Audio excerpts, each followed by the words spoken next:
Thank you very much, and good morning, everybody. I would like to share with you another part of our work today, which is related to dementia care. And before I start, just to mention some comparative numbers from Slovakia, that currently estimations about the number of people living with dementia in Slovakia is about 60,000. And as it is expected, the numbers will be tripled in 2040, so around 180,000, which means, as it was mentioned also by our keynote speaker today, that it means at least the same number of caregivers.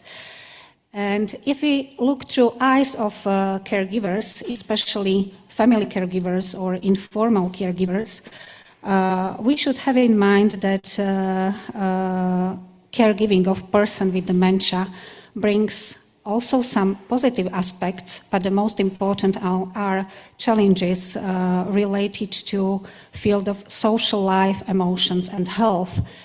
And just one of the examples from the studies available that we know from these studies that caregivers of people with dementia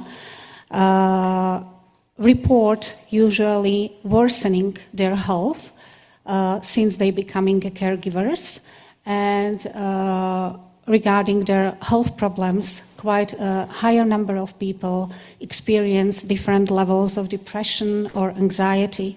This is just, of course, one example, but most of the studies summarized that caregivers of people with dementia are recognized as the second invisible patients. And also, that was the reason why we decided to do something for these people, not just have numbers and do research, but also to help them somehow. And we decided to strengthen caregivers in our country, especially in our city, Košice, through preparation of psychoeducational intervention. And I would like to shortly share with you what we exactly did for them. As the basis for preparation of the content of our pilot, we linked this program to the framework of modifiable risk factors, which was published by Lancet with last updates in 2020.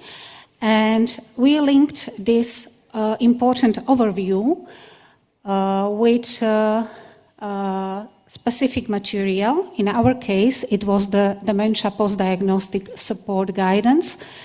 And putting these two sources together, we developed or designed our own structured pilot intervention. We decided to prepare 10 thematic sessions, which covered some of the areas of risk factors, but also areas which are important not only from perspective of person living with dementia, but also from perspective of prevention of health of their caregivers.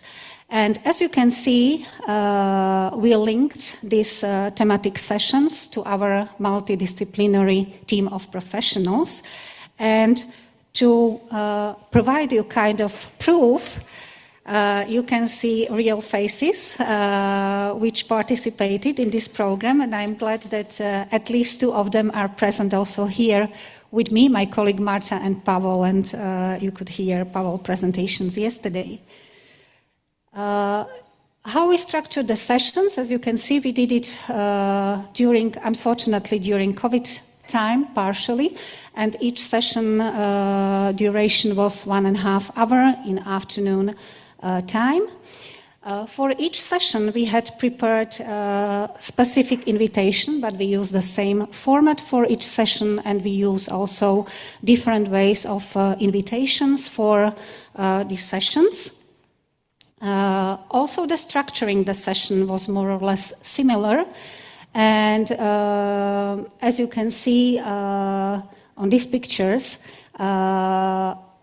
fortunately, at least last 3 sessions we could do in person because of COVID. First 7 sessions we had to do online. But it gave us also quite interesting experience and comparison of both formats. And I am glad that I can show you at least one picture from our daily specialized center for people with dementia, where last session was organized. Not only the session itself, but also very simple supporting materials we have prepared for our participants. And these materials they received after the session, usually via email or in printed form. And finally, 2 months after the program, we did a very easy, we can say, process evaluation via online questionnaire.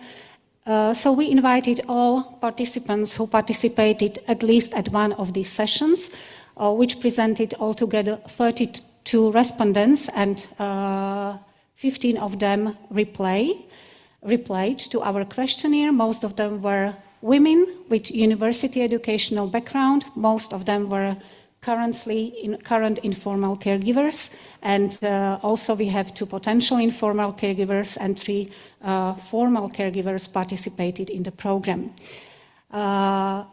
We were very encouraged by the results because most of the participants were in general very satisfied with the program, and as the highest, most of them valued organization of the event, interesting content and team composition, and also timelines of content. And also they provided us also with some in-depth perspective, because we also asked them about their own obstacles if they were not able to participate, what was the reason behind.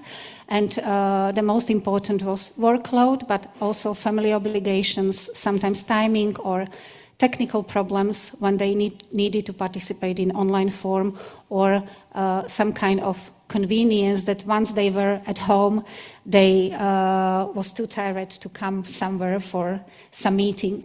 But they also brought us some ideas what they would like to be involved or included in such program in the future. So we received also kind of inspirational ideas from them. And finally, they also reported that they definitely would recommend participation to other people, and also they themselves would participate in the future at the same program, and that we met their expectations. However, they are not so much willing to contribute financially, which is on the other side, from my perspective, also understandable. Finally, I would like to highlight 2 documents. First one is only in Slovak available, but it is the final scientific monograph, as this pilot intervention program was part of our national grant. And in this monograph, we present also the result of our research, which we did regarding the level of burden among informal and formal caregivers in Slovakia. We have 2 samples, around 100 participants.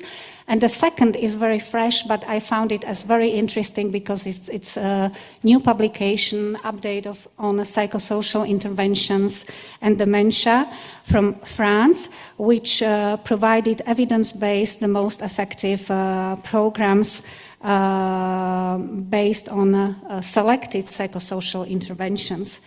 I would like to conclude my presentation with a quotation which was the basis or kind of motivation also for our pilot program, and which says that helping one person doesn't mean changing the world, but it can mean a world of change for one person. Thank you very much.